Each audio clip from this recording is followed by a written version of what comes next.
let's talk about GPS watches. It's kind of one of my favorite things.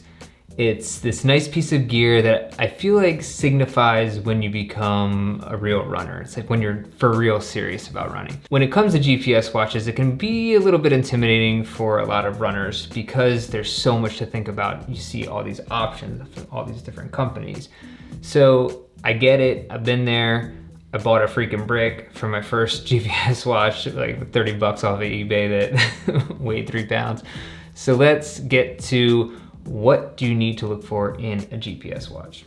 So one of the first things I want to start out with is talking about how much GPS watches cost. So if you're looking at GPS watches, you're thinking, oh my gosh, it's like $200, $300, $500, sometimes $700 or $800 for a GPS watch. You're like, that's insane, that's a lot of money. Okay, but I want you to think about it this way. You're a runner, you run a lot of miles. You're putting in $200 in a pair of shoes every few months because you're burning through shoes during marathon training. Think about it in that way, and that you're spending this much money on a watch that's gonna last you maybe 5-7 years. So think about it as a piece of equipment that's gonna be with you. Invest in a nice piece of equipment and you won't regret it. Let's get into what you actually wanna look for in a watch.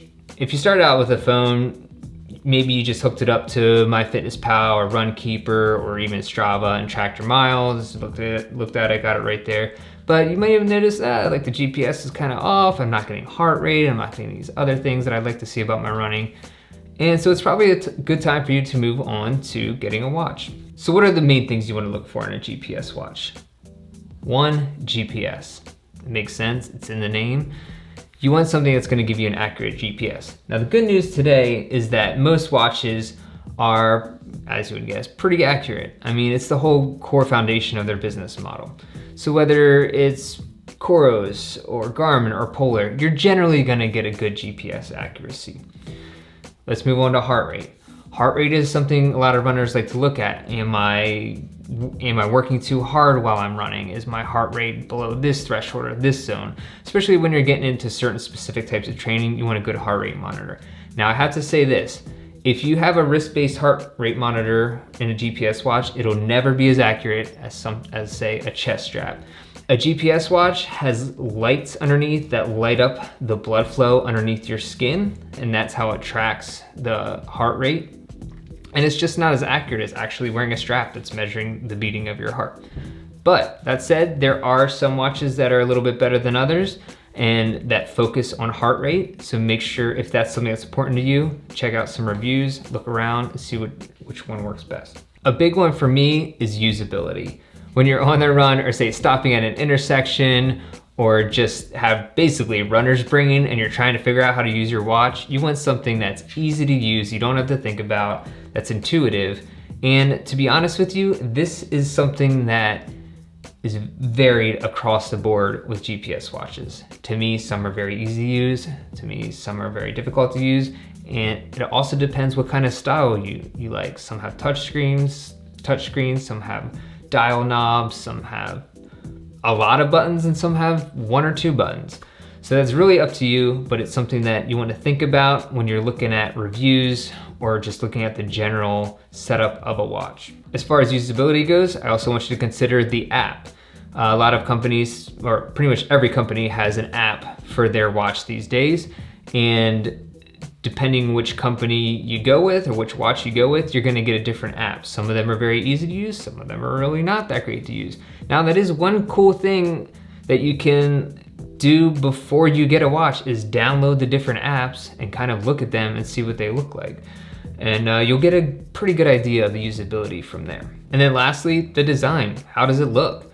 You want a watch that looks good. I mean, that's what watches kind of are things that look cool. Now you can get things with different straps, different designs, the watch faces you can customize and change. So I want you to think about what it looks like, what you want to wear every day, and pick out something that's important to you, especially if this is something you're gonna have for the next 5 years.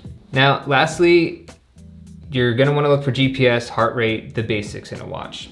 And those tiers can go from $200 to $500, like I said, or to $800. And that all depends on what features you want. So say you like to listen to music on your run, but you hate carrying your phone. You're probably gonna want a GPS watch that has music if that's important to you. Say you like going on adventures in some new city or a backcountry, you like using something like All Trails to look for new routes. You probably want to watch that has route guidance on it and allows you to transfer GPS files down to the watch very easily, so that when you're on the go, you can just put it in, start it, and find your way. Say you want something that you don't have to think about. Maybe you want a touch screen. You can flip through all the options, see your workout data very easily. Or maybe you do a lot of track workouts and you want to watch in an app that customizes your track workouts very easily and has the technology to show you doing consistent loops.